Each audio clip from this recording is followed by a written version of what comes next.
same su musamman da Najeriya, inda rahotanni daga jihar Katsina suke bayyana cewa wasu 'yan ta'adda a wani harin kwantar bauna sun kama mata kusan 52 da suka je rakiya amarya daga unguwar Murjiya kenan da ke karamar hukumar Sabuwa, yankin da ke fuskantar harare, yayin da 'yan ta'addan suka yi wa tawagar kwantar bauna a kewayen Gamji. Shugaban karamar hukumar ya ce bai bayar da tabbacin adadin waɗanda aka sace, sai dai wani mazaunin garin Damari wanda ya bayyana sunansa da Ibrahim ya ce motar tana ɗauke da mata kusan 50. Wasu daga cikin matan sun tsere, amma 53 daga cikinsu har da amaryar da aka kawo daga Sabuwa 'yan ta'addan sun yi awon gaba da su. Muna da Najeriya, kamar yadda aka ji a kanin labaran duniya, hukumar zaɓe mai zaman kanta INEC ta dakatar da sake gudanar da zaɓukan da ake yi a mazaɓu 20 na musamman na jihohin Enugu, Akwa Ibom da kuma Kano. Ta ce hakan ya faru ne saboda tashi hankula, rashin bin ka'ida da kuma sace jami'an zaɓe. Hukumar ta bayyana haka ne a cikin wata sanarwa da kwamishinan ƙasa kuma shugaban kwamitin yaɗa labarai da wayar da kan masu kada ƙuri'u Sam Olumekun ya fitar a jiya Asabar a Abuja. Mazaɓar da abin ya shafa a cewar jami'in sun haɗa ko mazaɓin da lamarin ya shafa a cewar jami'in sun hada da mazaɓar tarayya ta Ikono da ke Ini a Akwa Ibom, akwai mazaɓar jihar Enugu ta kudu ta ɗaya a jihar Enugu kenan, da Kunci Tsanyawa a Kano kenan. A jamhuriyar Nijar, wata tawaga daga majalisar soji ta isa Benghazi a kasar Libya a farkon wannan makon. Tawagar da ta ƙunshi Bakar Yawu Sangare, ministan diplomasiya, da Mohamed Tumba, ministan tsaron cikin gida da kuma shugaban hukumar leƙen asiri ta Nijar. Tawagar ta mayar da hankali ne a hukumance kan haɗin gwiwar tsaro, kamar yadda aka nuna a cikin wata ɗan gajeriyar sanarwa da rundunar sojan Libya ta fitar. Karfafa dangantaka da ke tsakanin kasashen biyu wani aiki ne karkashin jagorancin mataimakin ministan tsaron kasar Rasha Yunus Bek Yevkurov. Shugaba Putin ya kudura aniyar karfafa tsaro da diplomasiya a yankin Sahel. Kwanan na ya kirkiro da wata runduna da aka yi suna rundunar Afirka don mai gurbin Wagner, kuma ya tsara kasancewar Rasha a wannan yankin na dindindin.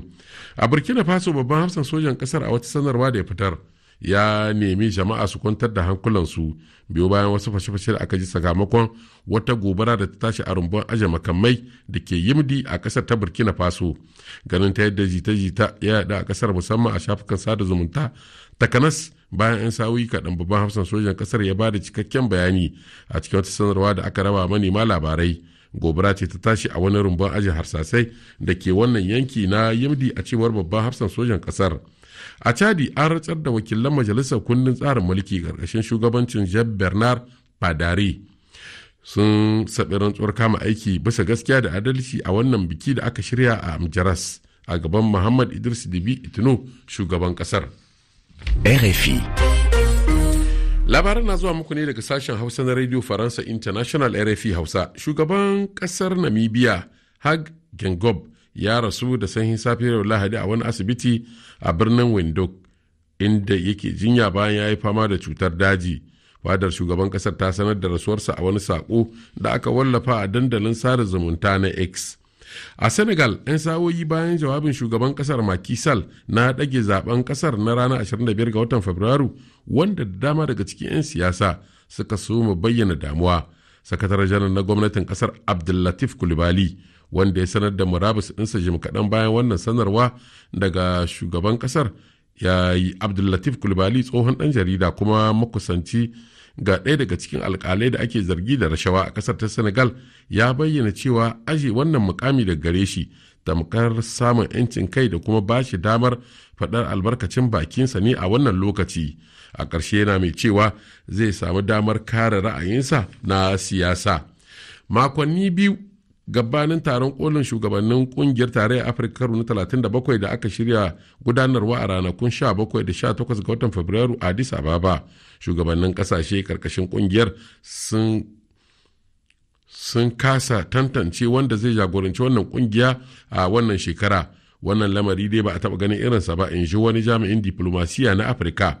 Yana magana ba tare da bayyana sunansa ba, kafin ya ce babu wanda zai iya tantance ko kuma sanin wanda zai jagoranci wannan kungiya makonni uku gabanin taron shugabannin kasashen.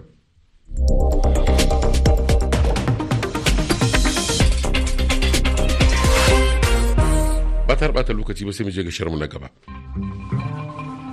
Tarihin Afirka. jamhuriyar. Sannan shugaban Macky Sall na kasar Senegal ya ɗage zaben shugaban ƙasa da ake shirin gudanarwa a gobe. Sannan a birnin Paris na kasar Faransa wani harin wuka ya raunata mutane 3 a yau Asabar a tashan jirgin ƙasa. To sai a gyara zama don sauraron cikakkun labarun filla-filla. Hukumar zaɓe mai zaman kanta a Najeriya INEC ta dakatar da sake gudanar da zaɓuka da ake yi a wasu mazaɓu a da rumfunan zaɓe sakamakon aikin 'yan tada zaune tsaye da kuma wasu matsaloli da aka fuskanta.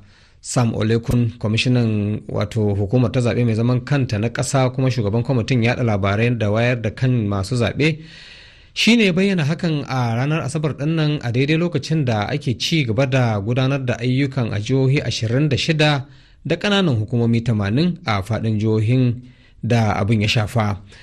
Ya bayyana yankunan da abin ya shafa da suka hada da mazaɓar tarayya ta Ikono Ini a jihar Akwa Ibom, inda ya ce an dakatar da zaben ne a rumfuna biyu na Odemurwa ta wato sashi na 3 a karamar hukumar Ini da Mbiyan Ikot Udo a suma rumfa ta 3 a karamar hukumar Ikono, wanda aka kwashe duk kayan zaɓe a yayin da ake gudanar da zaben. A jihar Enugu kuma an dakatar da zaben ne a dukkanin rumfunan zaɓe 8 na mazaɓar Enugu ta kudu da ke jihar Enugu, inda aka rasa ainihin wato takardar tantance masu zaɓe kafin a fara aikin. Hakanan a mazaɓar Kunci da Tsanyawa kuma ta jihar Kano a dukkanin rumfunan zaben guda 10 da ke karamar hukumar Kuncin sakamakon mayar da 'yan tada zaune tsaye suka yi a yayin kada ƙuri'ar.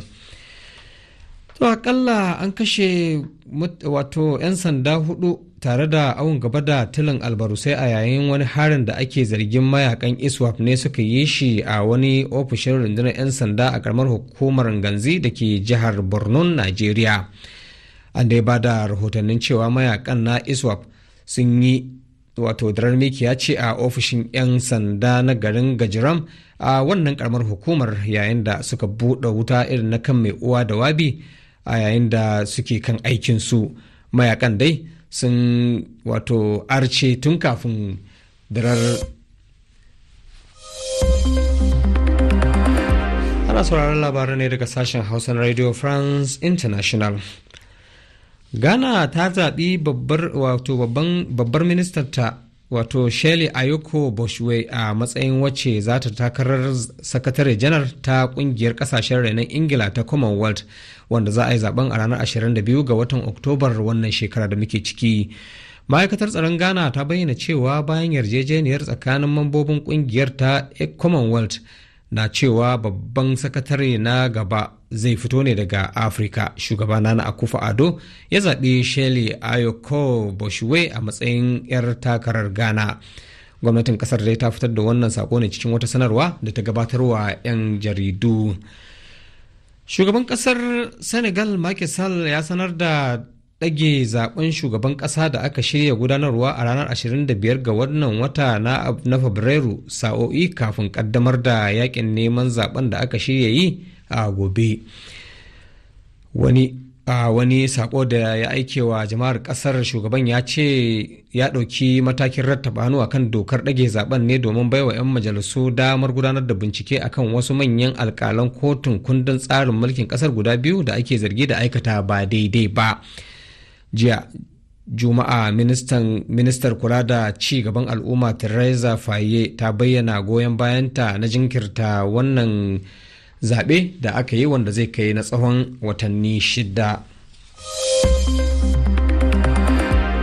Sauraron wannan labaru ne daga sashen Hausa na Radio France International. Shugaban kasar Kenya William Ruto ya zargi jami'an gwamnatinsa da akan cewa ba su da kwarewa da kuma cin hanci da rashawa da kuma hannu wajen wani mummunan fashewar iskar gas da aka samu a Nairobi, babban birnin kasar, wanda ya yi sanadin mutuwar mutane 3 tare da jikkata mutane 280. Wata babbar mota ce makare da iskar gas ta fashe da tsakar daren ranar Alhamis a Embakasi, gundumar Nairobi mai yawan jama'a, inda ta yi matukar barna. A birnin Paris kuma na kasar Faransa wani harin wuka ya raunata mutane 3 a yau Asabar a tashar jirgin kasa ta Gare de Lyon da ke birnin. 'Yan sanda sun sanar da cafke wanda ya kai wannan hari. Mutumin da aka tsare wanda ba a bayyana asalin kasarsa ba ya kai farmaki ne da misalin karfe 8 a tashar da ke jigilar jiragen kasa na cikin gida da kuma waɗanda ke zuwa Switzerland da Italiya.